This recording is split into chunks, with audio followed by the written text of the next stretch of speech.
Hey guys, what's up? It's Christine Steele, the High Level Queen, and today we are going to be talking about several of the workflow features. I'm going to cover a different feature every day, so if the feature that you want is not in this video, make sure to check out my other workflow videos. Let's get started. All right, so just really quickly, in case you don't know, workflows are the new way to send campaigns and triggers inside HighLevel. If you haven't heard of HighLevel, you can get a free 14-day trial using my link below. Okay, so what we're going to do here is at the top, you can see that it says add new workflow trigger. Now, this was what was previously on the left-hand side of the trigger window. Now you can see here that I can choose between HighLevel and Facebook.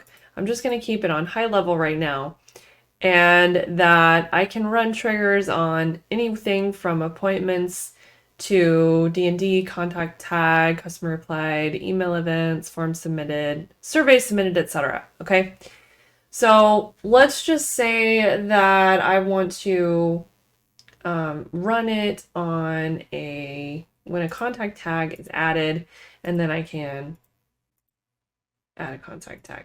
Okay. Then what I'm going to do here is add an action. Now these are what I want to go over with you today. So let's say that I want to now update the contact fields based on something that happens. So let's say that I have an email here. Okay, so this is just a simple email. And then I'm going to wait for the contact to reply to the email. Okay. Now, let's say that if the contact replies with the intent type no. Okay. So they're negative. The contact replies with an intent type no. Then I'm going to update their contact field to a do not disturb. How about that? That's cool, right? So you can do that now. You can update contact fields. So let's say that you want to not do that, but you want to update the contact field with something else.